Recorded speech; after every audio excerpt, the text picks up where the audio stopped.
SpaceX has officially begun demolishing Pad 1 at Starbase, the same site that carried every major Starship milestone.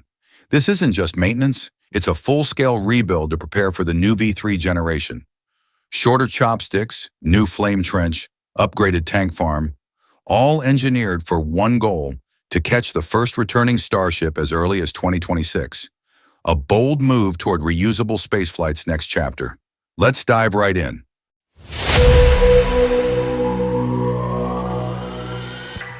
Pad 1 at Starbase is changing faster than anyone expected. The place that once carried the dreams of Starship's first flights, the roaring engines, the shock waves, the triumphs and explosions, is now surrounded by cranes and demolition crews. But behind that chaos lies something far greater. SpaceX isn't simply repairing a launch site, they're rebuilding the future of space travel itself. The demolition began right after Flight 11, marking the symbolic end of the V2 generation. At first, many assumed it was routine maintenance, until the chopsticks were locked down, cables vanished, and sections of the orbital mount began to disappear. That's when it became clear SpaceX wasn't upgrading Pad 1, they were replacing it entirely. V2's design had done its job. It carried Starship through the early years, but it was never meant for what's coming next. Elon Musk's team now faces an entirely new challenge: to make Starship reusable within days, not months. That goal demands an infrastructure just as advanced as the rocket itself. The next generation Starship, V3, is lighter, more precise, and far more powerful. To match it, the ground systems need to evolve at the same pace. The first hints appeared quietly, long before the public realized what was happening. The damper system that absorbed the landing shock from booster catches was removed. Soon after, the CO2 tanks used in the deluge system were vented and disconnected. Engineers then began dismantling the quick disconnect mechanism, the massive umbilical arm that fed fuel into the rocket. Each piece taken away was a sign of deeper transformation. SpaceX was preparing for a completely new launch architecture, one that integrates the rocket's structure and the pad's mechanics into a synchronized system. The old way of the pad serving the rocket is ending. In the new model, the rocket and pad work as one machine. This shift marks a leap in how reusable rocketry is engineered. Instead of catching and refueling being separate steps, they will happen as part of a unified process: faster, safer, and fully automated. No image defines Starbase more than its colossal chopstick arms. They once towered over the Texas coast, giant, heavy, and strong enough to lift an entire booster. But strength alone isn't enough anymore. SpaceX's next-generation chopsticks will be shorter, lighter, and far more intelligent. Using new dynamic feedback sensors, the arms will adjust in real time during a catch or lift, responding instantly to data from Starship's flight computer. That means smoother grabs, tighter alignment, and far less risk of mechanical stress. Here's where it gets even more intriguing. The booster's new grid fins, those massive titanium wings, will include built-in hooks that directly lock into the chopsticks. Instead of the pad grabbing the booster will secure itself into the arms. It's not science fiction, it's the next logical step in reusable launch mechanics. This design was hinted at in recent SpaceX engineering patents and confirmed by high-resolution drone footage showing reinforced fin bases under construction. Every indication points toward a new kind of choreography, a returning booster aligning itself, locking in, and instantly ready for reflight. While attention is often drawn to the tower, some of the most vital upgrades are happening underground. SpaceX has removed the liquid oxygen and methane pumps, stripped out old pipework, and demolished the berm, a protective mound built during Starship's early prototypes. Why? To make way for a modernized tank farm built for rapid turnaround.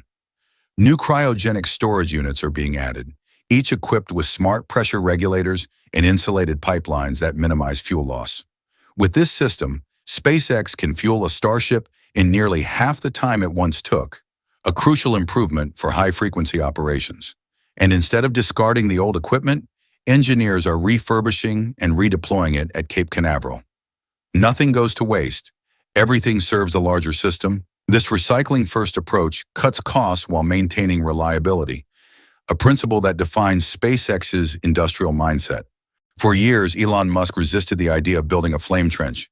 He believed steel plates and water deluge would be enough to withstand the fury of 33 Raptor engines. But Flight 8 and Flight 9 told a different story. The pad endured damage that set back operations for months. Now SpaceX is taking no chances. The new Pad 1 will feature a reinforced concrete foundation, a flame trench, and water-cooled exhaust diverters capable of channeling fire and shock waves safely away. It's a monumental engineering shift, one that accepts past mistakes as lessons, not failures. This single addition could extend pad life by years, reduce maintenance downtime, and protect surrounding structures from erosion.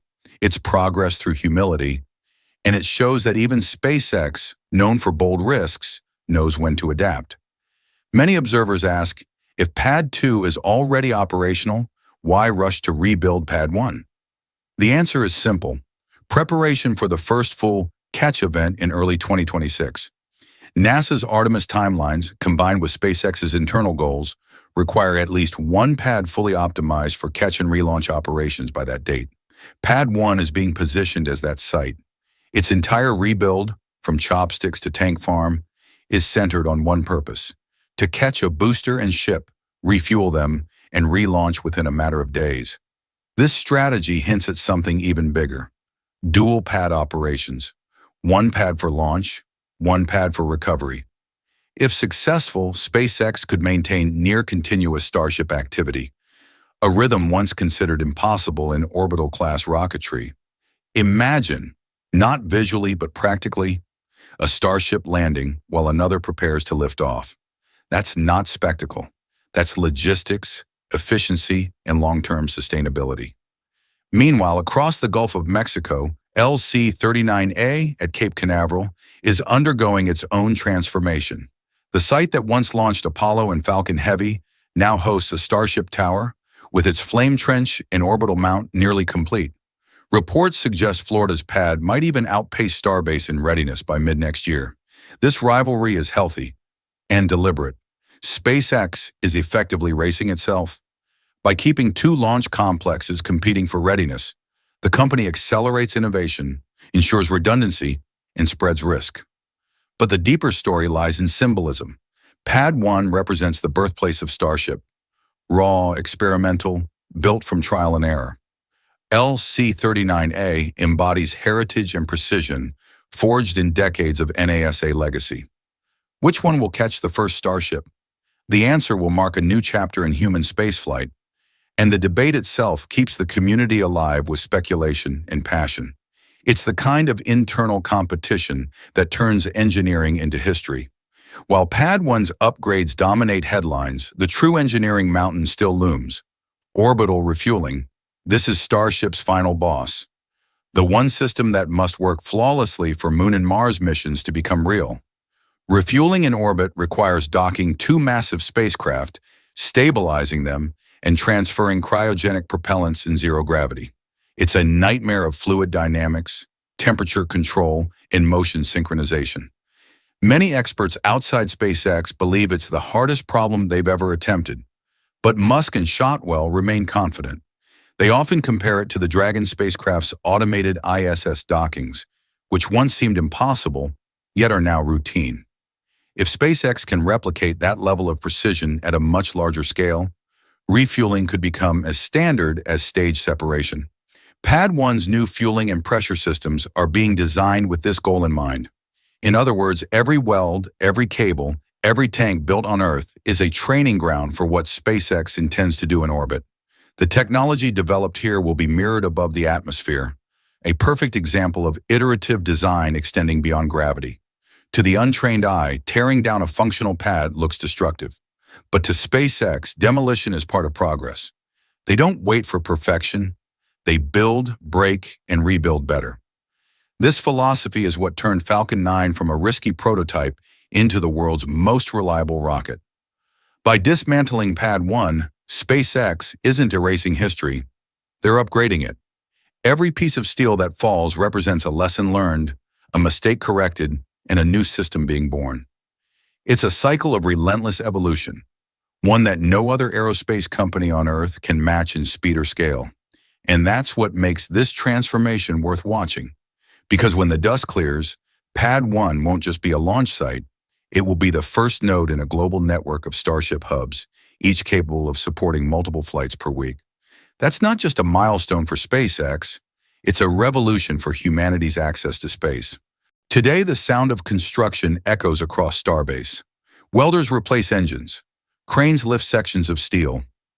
The old orbital mount still stands, but not for long. Soon it will be replaced by a sleeker, stronger structure, ready to bear the fire of the next generation of Raptors.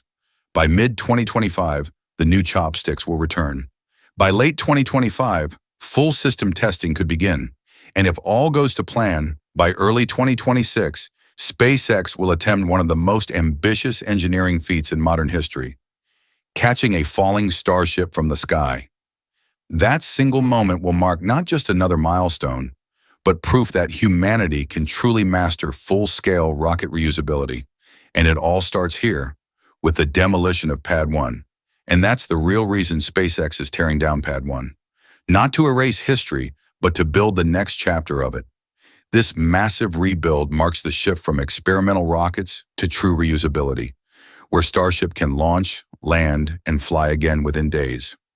Every bolt replaced, every system redesigned, brings us closer to routine spaceflight and a sustainable path to Mars. If you found this breakdown valuable, give the video a like. It really helps the channel grow. Share your thoughts below. Which pad do you think will catch the first Starship? Texas or Florida? And don't forget to subscribe to Space Hub and turn on notifications so you never miss the next big leap in space technology. At Space Hub, we break down every milestone shaping humanity's future beyond Earth. Clearly, factually, and with purpose. Stay curious. The next launch is already on the horizon.